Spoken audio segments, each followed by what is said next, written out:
Good morning, everybody, and afternoon and evening, depending on where you're logging on from in the world. And welcome to our final keynote session of this morning as part of Energy Security and Green Infrastructure Week. And this session that we're about to embark on here, I think is probably, it's unfair to pick out any session in this week because they're all important. But given everything that we've got going on in the world, the uncertainty, the geopolitical stresses and strains, how we secure our green energy infrastructure against rising risks of all kinds, I think is an extremely important and topical issue for us to discuss.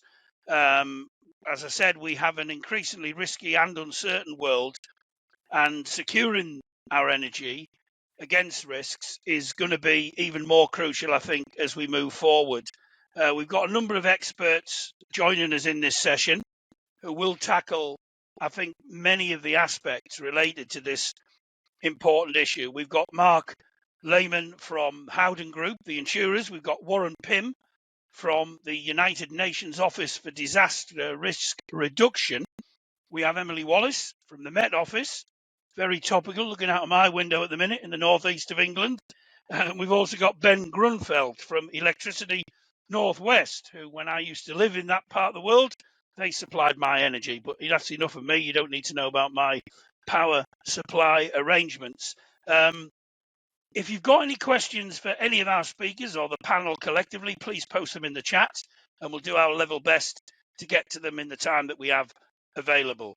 Without further ado, I'm going to introduce our first panelist, who's Marc Lehmann, who is the head of climate analytics, climate risk and resilience, very relevant job title for this session, at the insurance brokers Howden Group. And he's going to examine and explore and highlight, indeed, how the sector can better equip itself to better understand the evolving risks that we face, and also look at some of the solutions to maybe help absorb some of the shocks that we might be getting in the future, and also, extremely crucially, what those shocks might be. So, Marc, it's over to you.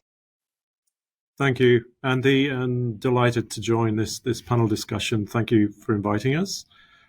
Just by way of background, I am an engineer by background and spent the last 20 years in the insurance sector, mostly working in the area of catastrophe modeling and more obviously lately on the side of climate risk, looking also forwards as well as backwards, but giving us a good perspective on emerging risks.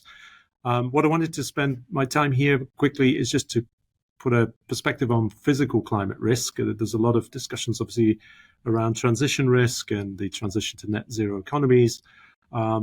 Here within the insurance sector, we're dealing often with physical assets, both in the infrastructure space, but also just general property.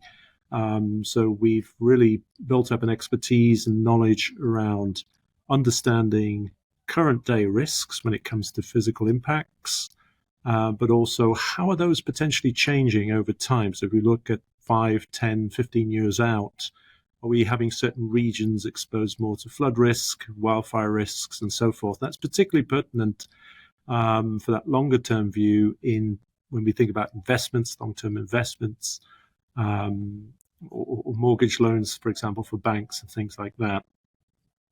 So just thinking generally, I mean, the climate crisis is visible.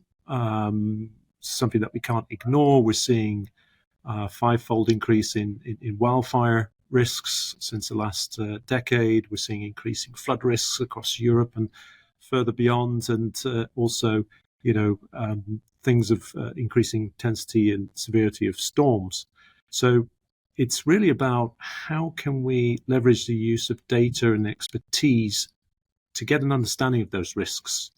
And more importantly, what are the solutions on the table to help us transfer those risks, either through insurance solutions or through potential risk mitigation and climate adaptation planning. Within the insurance industry, that's over 25 years that we're dealing with weather risk and catastrophe risk. So we have a very good understanding of this area, and it's something that we can share across to other industry sectors to aid in that understanding.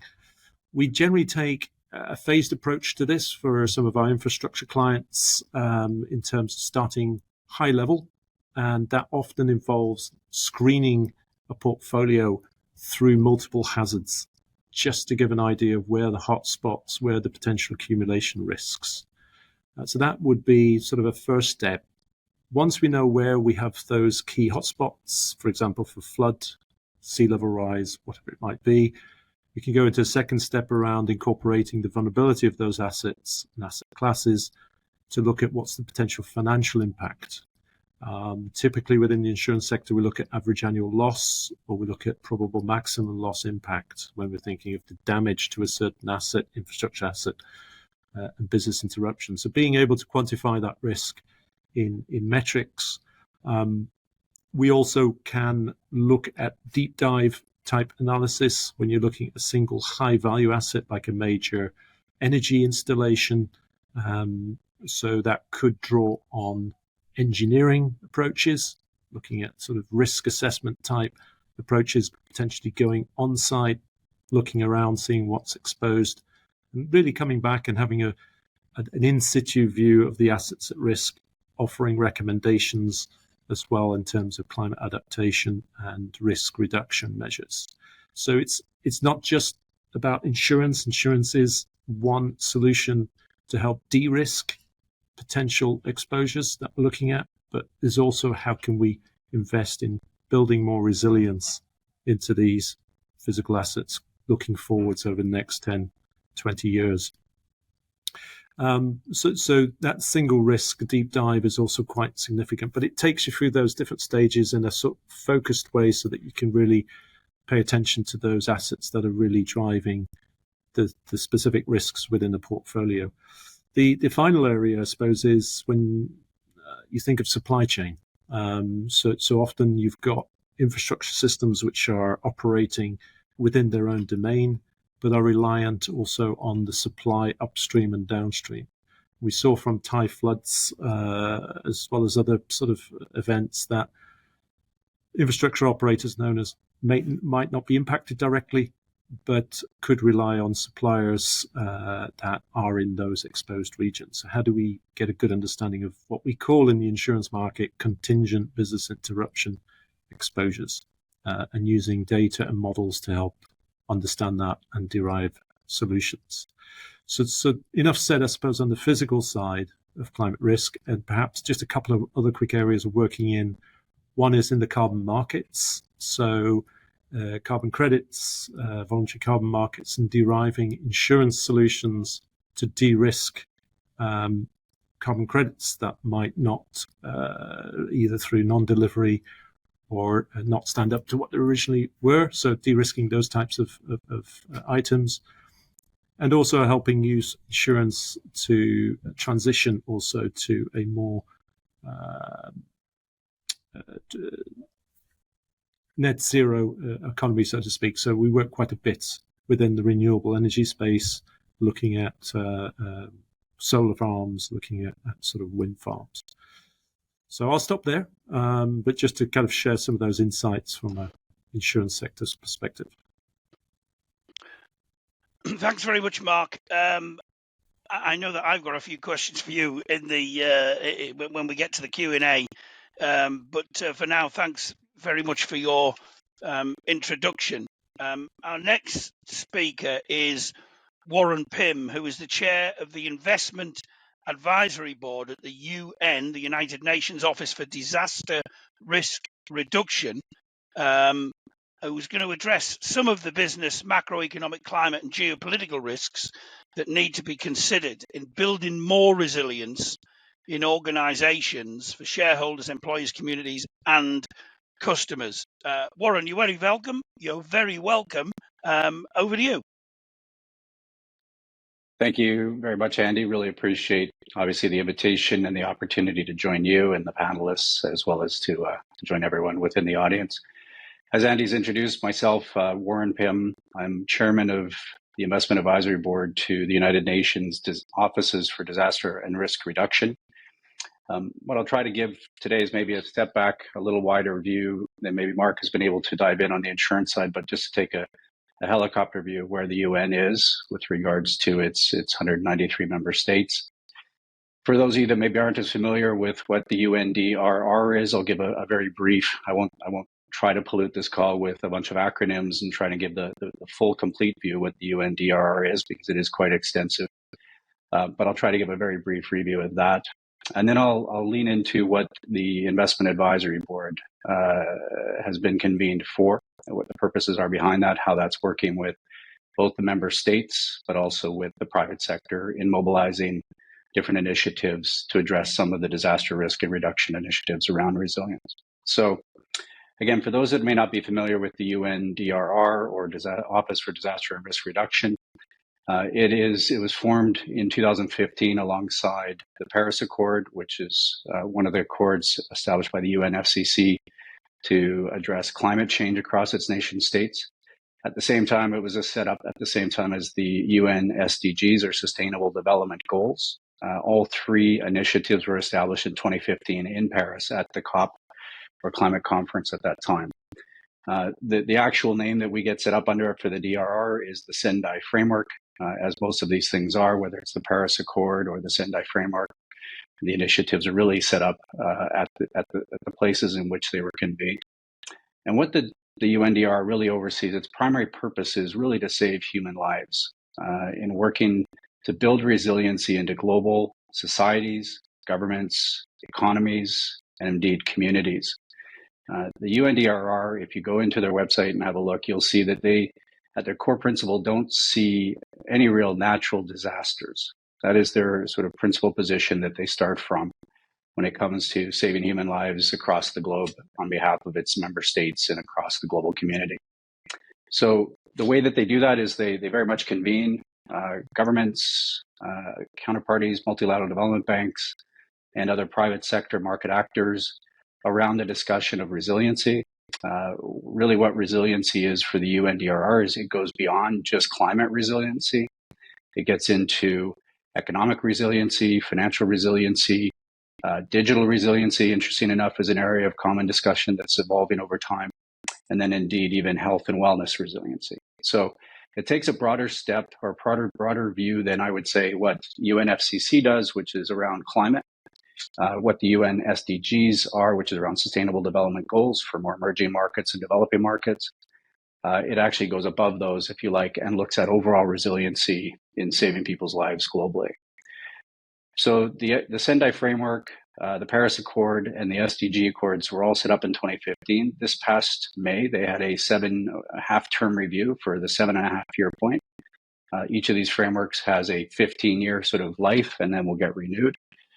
In coming out of the review of the Sendai Framework and the work that's been done to date, the UN put forward sort of the areas where it's done well, which is really in helping governments of its 193 member states bring resiliency forward in the discussion. So going beyond just climate discussions and going beyond just sustainable development discussions, but also going one step further and looking at resiliency. So there's a whole host of policy works that have been provided by the United Nations to its member states in that regard. And there's certainly been some good progress. One area that was identified, and this was consistent across the UNFCCC for the Paris Accord, as well as for the UN SDGs for the Sustainable Development Goals, but also within the Sendai Framework for the UNDRR, is a lack of mobilization of capital, both public and private capital, into investment in resiliency. And that's a broad topic about investment in resiliency, whether that's existing infrastructure and economic support, or new infrastructure, whether that's across developed markets or developing markets. But in essence, what was identified in the midterm review of the Sendai Framework was a lack of mobilization of capital generally, both in public sectors and private sectors, in building more resiliency across economies, countries, communities. That was the purpose of setting up the Investment Advisory Board. It's a very prestigious group of private sector market actors made up of individuals from large asset owners, so pension funds, insurance funds, large insurers who are active in insuring projects and assets and infrastructure, and then also the debt market. So basically some large asset owners focusing on debt. And those three component parts were identified by the UNDRR as needing to be mobilized. So obviously equity debt with insurance playing a catalytic role in allowing equity and debt to invest in projects is a key initiative. What we're doing within the IAB, again, it's high level, but in essence it is starting to operationalize. There's really three main areas of focus. The first being looking at establishing a set of principles for resilient investment. This is something that, as I said, goes beyond the SDGs, beyond other organizations like the UNPRI. It looks primarily at investment in resiliency, both for public sectors, so governments, but also the private sector markets. So we're in the early stages of developing a set of core principles for investment in resilient infrastructure, primarily, but also other forms of investment that the UNDR will look to make available to private sector actors. And there's a whole process that's there. I'll just finish with the last two items, Andy. I know my time is running up. The second is in looking at developing a series of funding initiatives across equity, debt, and also insurance that helps to unlock and mobilize private sector capital, in some cases in partnership with public capital for investment across the 193 member states in infrastructure. And then the last one is an initiative of convening private sector capital, usually large asset owners in the form of sovereign wealth fund, pension fund, insurance funds, in partnership with the public sector members of the UN itself. So why don't I pause there, Andy? I think I'm at my 5 minutes, but just to give a high-level view that the United Nations at a global level is looking at how to mobilize capital at all levels across all member states and all economies in this area of resiliency. Thanks, Warren. And I'm sure we'll have some questions for you in the discussion to follow. Our next panelist is Dr. Emily Wallace. And Emily is a fellow in weather and climate extremes at the Met Office. So I would imagine that she, of late, and unfortunately into the future, is probably going to have quite a busy time of it. She's going to look at why an understanding of weather and the climate is becoming ever more critical to energy security and the resilience of sustainable infrastructure, and also whether there is sufficient quality weather and climate data to support energy companies in building the greener and sustainable energy sector we all want to see. So, Emily, it's over to you. Thanks very much. And yes, I'm Emily Wallace, and my role is Fellow Weather and Climate Extremes at the Met Office. So the purpose of that role is recognising, as you pointed out, that we're already experiencing climate change extremes today. And I'm there to help the Met Office and our customers prepare for that. So that really well aligns to the Met Office purpose, which is about helping everyone to make better decisions to stay safe and thrive. I'm really pleased to be on this panel today. It's a really wide range of speakers, which is great, because what I'd like to make a call for is greater collaboration in this area. So it's no secret, as our energy system decarbonises, it becomes extremely closely linked to the weather. So the weather will determine when, where and how power is generated. It will determine when we need to store energy. It will determine whether overhead lines have the capacity to transport all the power that we produce, or whether it needs to be curtailed. Weather will determine the load from heating and cooling. And it's not just the UK picture. Globally, weather's going to determine the availability and the cost of backup to our system. So whether or not we can rely on interconnectors, do we need to import ammonia, and what's happened to the price of gas? In every area of operation and planning, weather's going to play a role, and including in resilience of those assets in the short term. So I'm really pleased to be here, because what I want to know is, does the industry have what it needs in order to make those decisions? So the Met Office, and myself included, actually have been supplying the industry with data for optimisation for years. But the picture's changing so fast in terms of the vast innovation that we're making in our own forecast capabilities and the requirements of the industry. So how do we work together to create services that will optimise for the future, identify the key questions that we need to answer, and provide the information that can materially improve our systems? So that might be resulting in reducing customer minutes lost, increasing resilience, increasing the use of renewables, and ultimately lowering our carbon emissions through the sector and lowering the cost to the consumers. So all of that is really critical, and it's areas that I'm really passionate about myself. But it's actually not my main concern for the industry in terms of resilience. So my immediate concern for the industry is, are we building ourselves into a fragile network? So in the next 5 years, we have an estimated £31 billion of investment expected on power networks alone in the UK. So that's not including the storage facilities that we're going to need to build, the additional generation from renewables, nuclear, or adaptation to gas networks, for example. And all of this build is taking place on design standards that may not be fit for purpose. So in terms of understanding our risk for insurance and from the UN perspective, this is absolutely critical. At the Met Office, we've scraped the surface of this problem and have found hazard maps that are used in building standards have some serious problems. They're often using out-of-date science, so they're not providing the most up-to-date understanding of critical hazards for the industry. They're often using out-of-date technology, so they're quite hard to use for the end users. But really, most worryingly, they're often using out-of-date weather. Many of the hazard maps that we've investigated assume that we still have the weather from the 1960s. They often take no account of climate change at all. So in some instances, in terms of the outcome of this, that means we're building in risk, infrastructure that is not going to be able to deal with future heat extremes or future rainfall levels, for example. In other instances, this actually means that we're building in additional cost and carbon into our networks. For example, there's a key example in terms of icing on steel structures. We can actually reduce the cost and carbon intensity of steel structures that are relevant for transmission lines, for example. So this problem's been recognised by various organisations, including the National Infrastructure Commission, who highlighted it in their recent assessment. But the question I'd like to finish on is, how do we weed out this problem?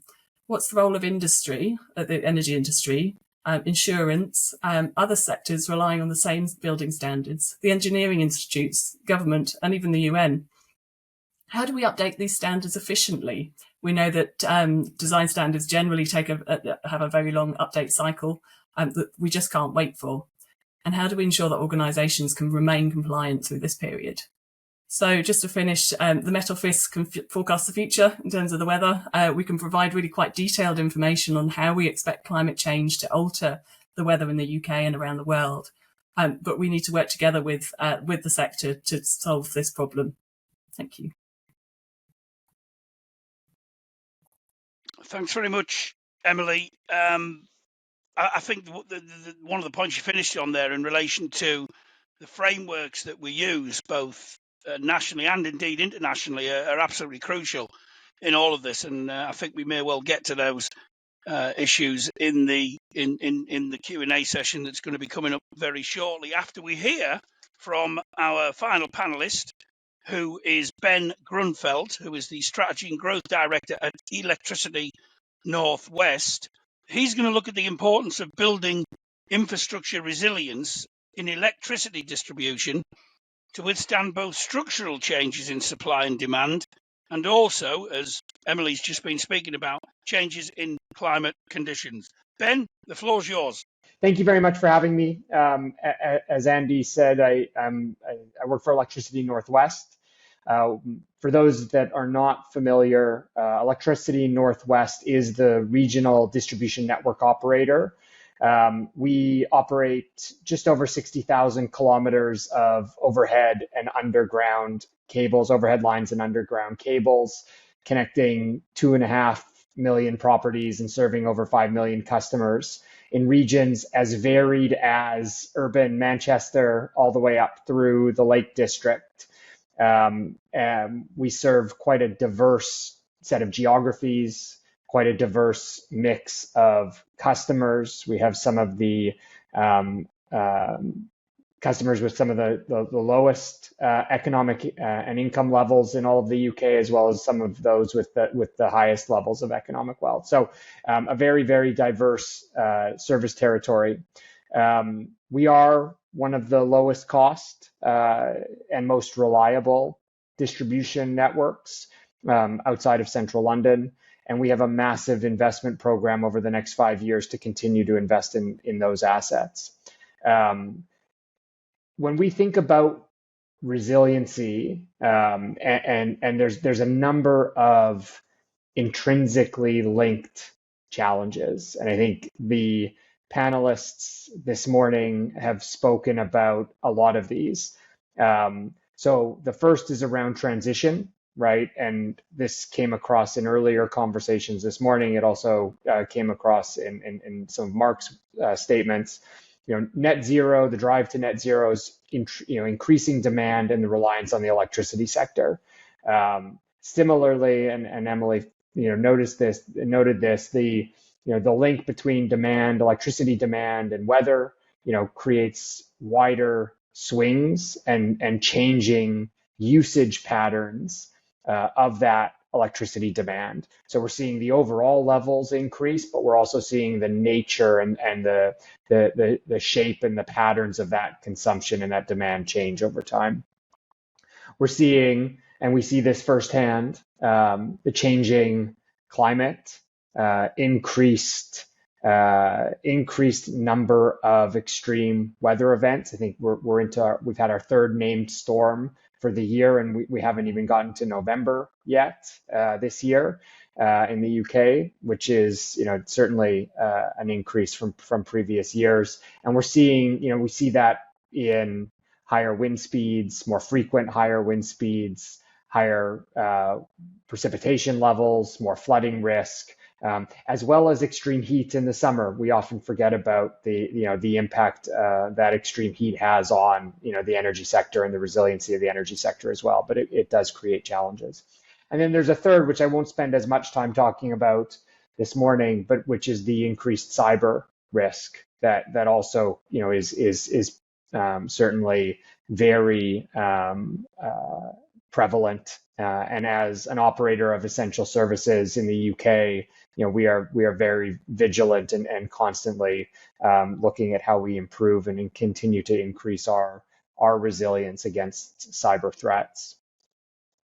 So those three intrinsically linked challenges are putting tremendous strain on the electricity infrastructure and the electricity sector in all countries, quite frankly, but in the UK, in particular. And so we think about how we address those through a couple of different dimensions and how we prepare ourselves and how we build out our plans. So the first is changing the way and thinking about how we plan for the future. We run several long-term scenarios and analyses around changing usage patterns, changing demand levels, changing weather conditions to kind of form the fundamental basis for how we develop our short and long-term investment plans. And we see some wildly different outcomes when we look at different versions of those scenarios in terms of the level of investment that is ultimately required. We have assets in use today that are 100 years old still, and we have obviously assets that we've replaced in the last 6 months. And so developing our refurbishment and inspection programs around that wide range of existing assets can lead to very different outcomes as we look at those different scenarios. Part of those scenarios look at the level of uptake of low carbon technologies, things like electric vehicles. There's around 25,000 registered EVs in our service territory today. We could see that as going as high as 1.4 million. And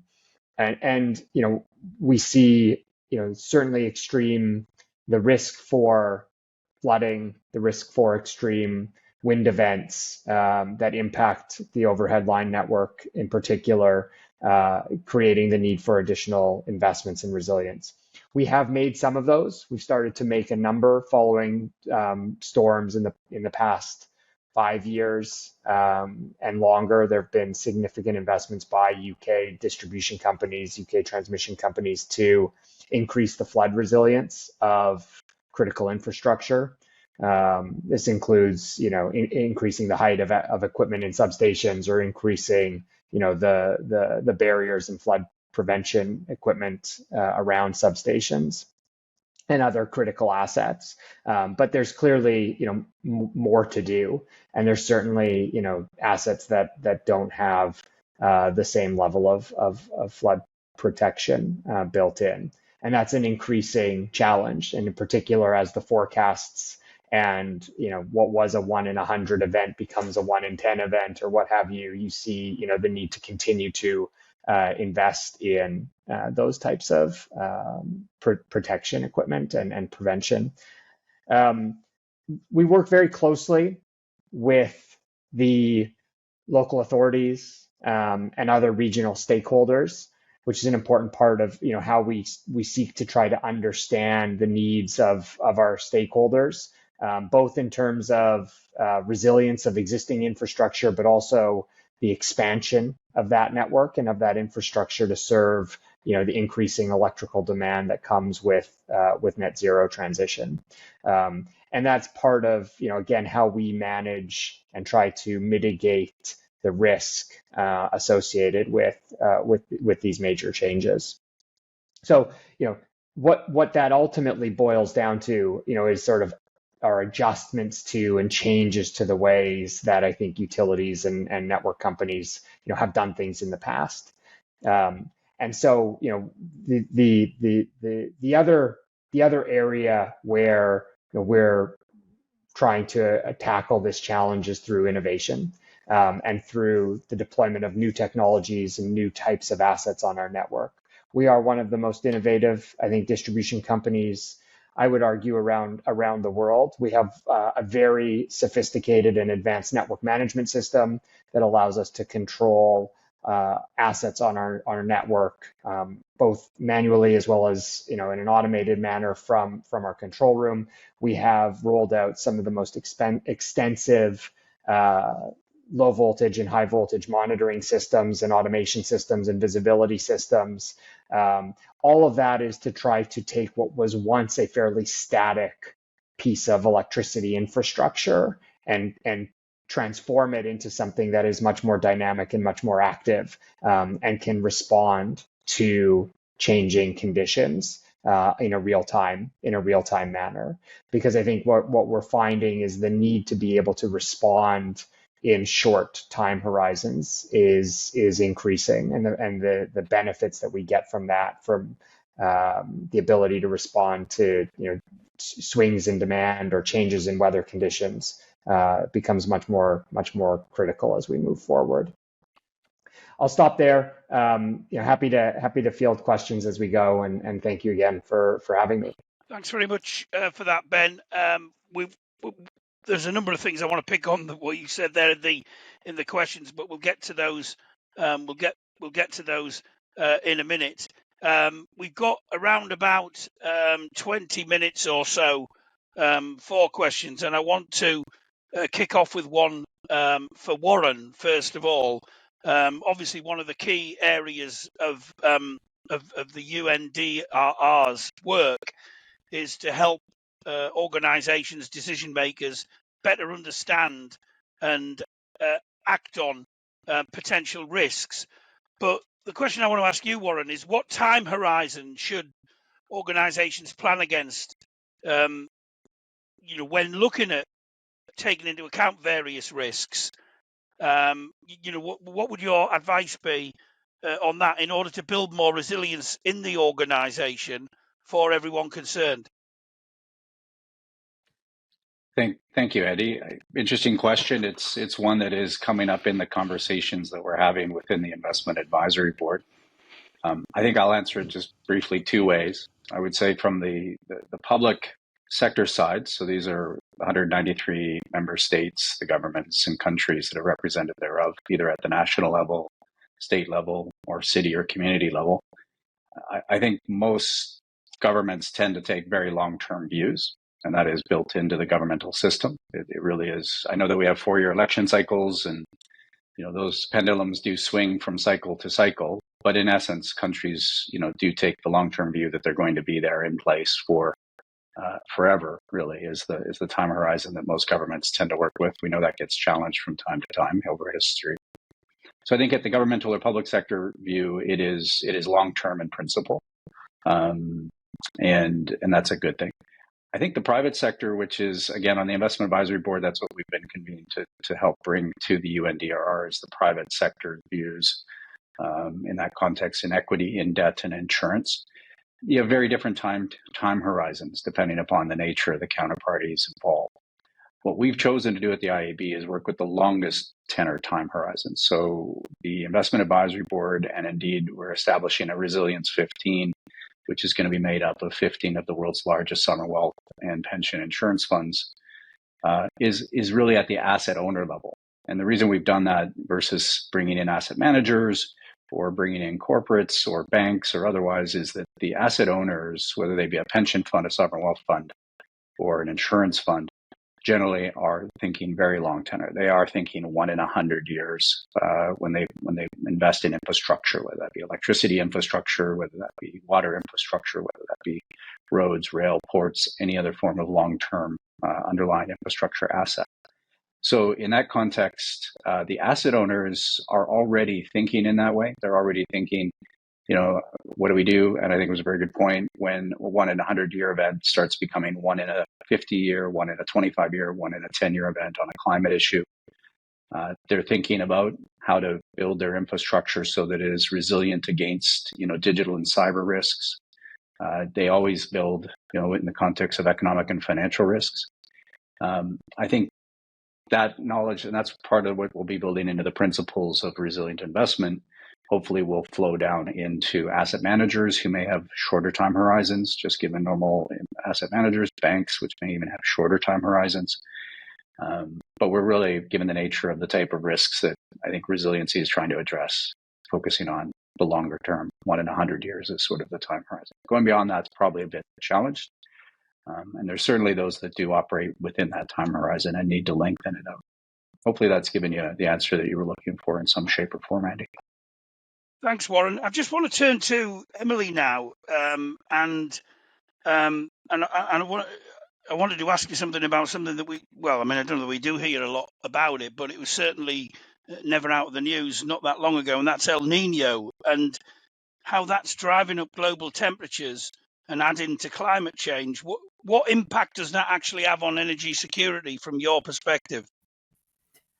Yeah, it's a good question. Thanks, Andy. Because it does crop up in the media these days. It used to be just a scientific concept, but I think it's something that's relatively well known around the world now. So we're now in a El Nino phase. In terms of the meteorology, that means that in the tropical Pacific, we've got warmer sea surface temperatures in the east of the tropical Pacific, and as you say, that does drive up global mean temperatures as a whole. That's partly why we're seeing some of the extremes we're seeing at the moment. We're very likely as a result of that to get a record-breaking global mean temperature this year or next year. So it's important from that point of view. It also actually drives up our emissions as well. As well as that, it drives particular climate conditions in around the world. So in Australia, we'll be expecting a hotter than normal summer, more likely drier than normal summer. And for that region, that may result in power outages where the networks struggle to cope with the load. And of course, that has a knock-on impact on the price of power around the world. So that's something in the UK we might feel. Specifically in the UK, the other aspect that you tend to get or often get with an El Nino is a wetter and windier start to the season, which could be a factor in why we've seen so many storms so far this year. And then towards the end of the winter, you sometimes get a very intense cold period with low winds. And again, in terms of energy security, that could be really critical. So anyone who needs to be thinking about the risks coming up this winter, keeping an eye on the situation as we go through the winter, keeping on top of the forecasts is going to be really, really critical this year. Thanks very much for that, Emily. Kind of flowing from that, and I'd be interested in Marc's view from Howden Group on this one, and that is obviously you're looking at all of these issues from the point of view of risk and the pricing of risk and all the rest of it. What climatic perils do you think we are most likely to see having the biggest impact over the next few decades from your perspective, from the area you're working in? Yeah, I think Emily kind of touched on this a little bit earlier, but really depending, I suppose, geographically where you are, whether you're in Europe or Southeast Asia or the Americas. But I think if we looked at Europe, for example, we are seeing changing patterns of precipitation, depending on where you might be. Some areas increasing, some actually decreasing, and that inherently has an impact on flash flood and river floods risk to installations that are close by to rivers or potentially around coastal areas. We've all witnessed the very hot summers that we've had very recently. So, kind of increasing temperatures and heat stress, that we're seeing increasing more. In turn, that's having an impact on worker productivity in some areas. It's having an impact on efficiency of mechanical, electrical equipment in certain buildings. And, it's really having big ramifications. So kind of, I suppose, extreme temperatures from a heat stress, but also from a cold stress perspective in certain areas as well, where freeze has had impacts on energy installations and distribution networks as well. And then, we touched also on windstorm, this phenomena of extratropical and tropical cyclones, probably seeing more trends for the tropical cyclones in terms of climatic impacts. So that's just a range. And obviously, wildfire is another peril that is coming up time and time again across North America, Europe, parts of Southeast Asia. So that's just to give a kind of broad brush observation from our perspective. Thanks, Marc. I mean, it was interesting reading the first thing that, well, not the first thing that woke me up this morning. That was the cat. But anyway, one of the things that news alerts that came up this morning was this article on the BBC website, and it's obviously quite apposite in the run-up to COP28, that basically said that once again, 2023 was almost virtually certain to be the warmest ever on record. And it almost seems like there's almost no end to this, just bad news in this area repeatedly. And obviously it means it's such a challenge for the infrastructure sector to ensure that it's actually capable of dealing with some of these happenings that it's going to have to face. And I was struck by what Emily said as well about how many of the organisations are actually issuing guidance. The National Infrastructure Commission has obviously spoken at length about the issue of resilience as well, and I know Warren's organisation is obviously keenly exercised by everything in this area as well. And I think it's worthwhile just remembering that it's good that we've got those organisations putting that information out there, but obviously we need to do something about it as well. I've got a question for Ben. From your perspective, you talked about the geographical diversity of the region in which you operate, and something I'm familiar with, having lived in that neck of the woods. What are the specific infrastructure resilience challenges in the northwest of the UK that your organisation is dealing with, and how are you adapting the network and the technology you use to meet them? Yeah, thanks for that, Andy. I mean, I think that from our perspective, so if we think about just weather-related resiliency challenges, the two that are kind of top of mind continuously and that are sort of increasing in terms of prevalence and challenge are wind and rain, wind and flooding. And we see that impacting both the we've just lost Ben for a second. I'll come back to Ben when he logs back on. I just wanted to ask Emily, to return to Emily. Do you think, I mean, obviously, I'm not asking you to speak on behalf of the sector, but do you think, as far as you observe things, do you think that the infrastructure sector is well prepared to actually deal with what's coming down the track from a climate point of view? And how are you working with the sector to actually deal with that? I'll come back to you, Benjamin, in a minute, but I've just asked Emily a question. Thank you. So my experience working with the energy sector is that they are often more advanced than some other sectors. They are more aware of their relationship between weather and climate and their own resilience, which puts them one step ahead. In terms of a well thought through and analysed view on the preparedness of different sectors, the Climate Change Commission is the place to go. They recently ran a study on how well prepared we were, and the general picture is we all need to do more in every sector. And the point around the standards, I think, is a very key one, that what we need to be using is the frameworks that are already in place to take those steps forward towards resilience. If we don't do that, then what we'll be experiencing is higher cost as we deal with the extremes that we know we're going to face. Thanks, Emily. Benjamin, sorry, when you got cut off, you were talking about the different kind of, I think you were talking about particularly wind and rain, I think it was. Wind and rain, certainly. That's the Northwest for you. Exactly, from a climate perspective. And, we have a saying within the organization, the weather's been around for 100 years. We can't really use it as an excuse. But at the same time, we also recognize that it is changing.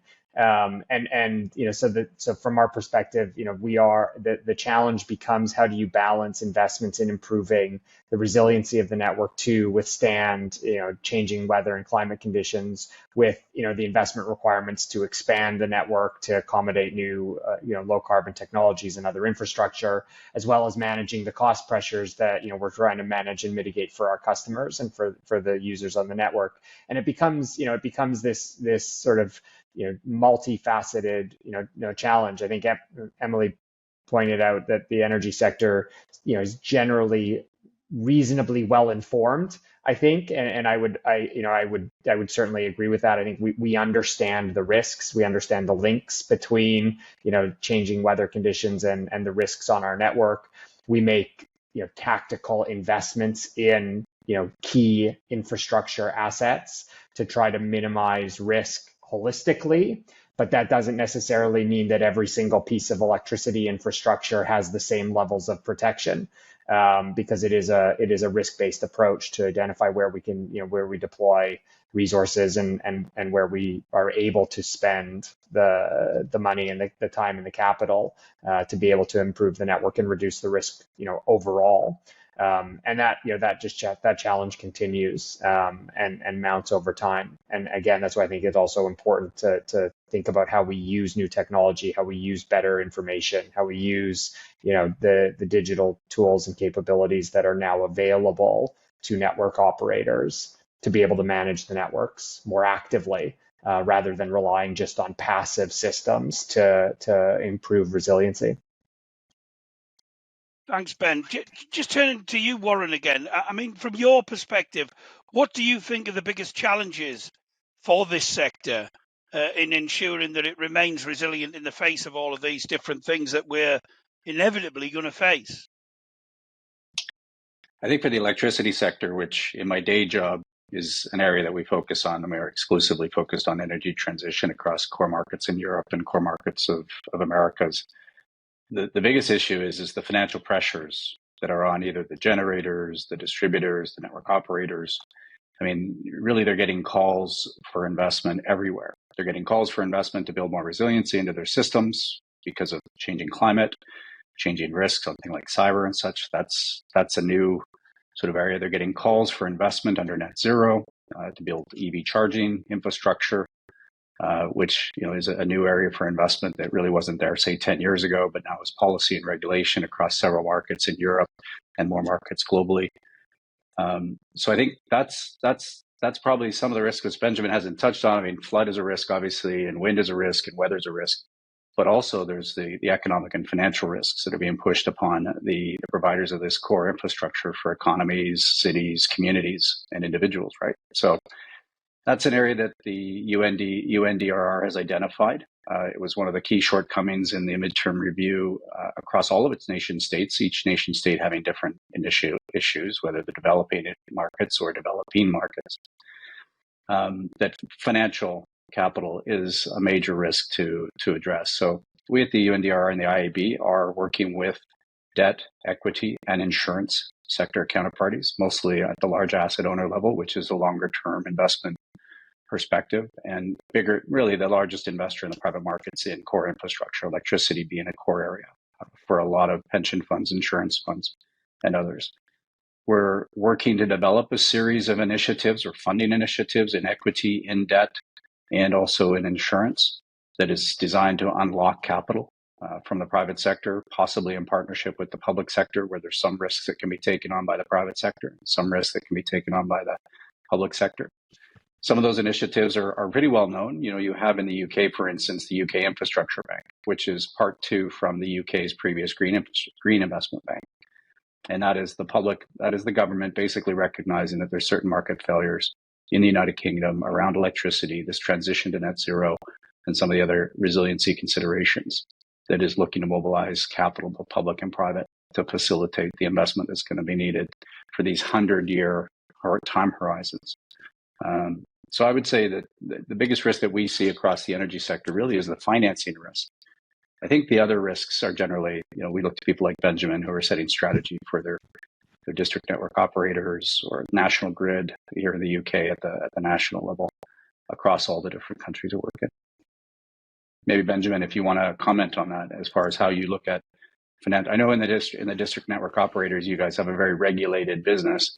Yeah. I know National Grid gets more of these pressures at the national level, given some of the net zero commitments here in the UK for offshore wind, for instance, and the connectivity that's going to entail for them, and then the connectivity for EV charging and such. Those are all pressures. But I'd be interested to get your views on it. Well, just to say, we probably don't have unlimited time left, actually, for Benjamin to wax lyrical on that, but maybe that's something that we can pick up on another occasion. I just want to ask finally of all of you, very, very briefly, for those organisations, that are, basically worried about this area, and I guess that's everybody. What if you were going to give them one piece of advice in building that resilience, what would it be? And I'm going to start off, and it'll have to be brief because we've got limited time left. What would that be, Marc? First of all. Yeah, I think it's taking a step back and investing the time to properly analyse risks, bottom up, getting good handle and understanding. The other thing too that Emily rightly brought up was building codes. For existing assets and future planned assets, is the building codes need to keep pace when it comes to understanding what's 5 years, 10 years plus looking like potentially for these assets. From a hazard perspective, and I think there's definitely some room to improve on that basis. Okay, thanks, Warren. Marc, briefly. I think it's Warren. Sorry, I beg your pardon. No problem. Sorry, Warren, I beg your pardon. I would say, really, it's bringing public and private sectors together. This is core infrastructure, whether it's electricity, water, waste, roads, rail, ports, trains. The government and the private sector have to work together to unlock some of the market failures, especially when you're thinking about investing over the time horizons that resiliency requires you to consider. So, okay, thanks, Ben. I think we continuously underestimate the pace with which this major change in the infrastructure has to happen. We're thinking about 100-year, 50-year assets, but the speed with which the change is coming and the pace with which the sectors and governments need to be able to respond to that change, I think needs to accelerate, and we're seeing that it's starting to pick up pace, but we need to move even faster. Okay, thanks. And finally, Emily, from your perspective. So I think that the science is clear. We know we're going to see unprecedented extremes. What I'd really like to call for is for collaboration within the sector and outside it to prepare ourselves for those extremes before we have to deal with them as they're occurring. Thank you. Thanks very much, and thanks to all of our panellists in this session, to Warren, to Marc, to Benjamin, and to Emily. That's it. We've run out of time. Once again, thanks to all of our panellists. Join us again tomorrow when Energy, Security and Green Infrastructure Week continues with our Business and Places Day. We start at 9 a.m. again, and we have a keynote session looking at the very topical issue of EV charging, where we will try and answer that vexed question: how do we get the right EV charging in the right place and ensure that it's equitable and affordable? So not a big ask there really, but we've got a great panel tomorrow morning that will help us do it. If you haven't already registered for that section, you can do so at greeninfrastructureweek.com, and that's where you'll find all the recordings of all of our sessions that we've held during the week and will hold over the next day and a bit. So thanks very much for listening, for joining us this morning, and we'll see you all tomorrow.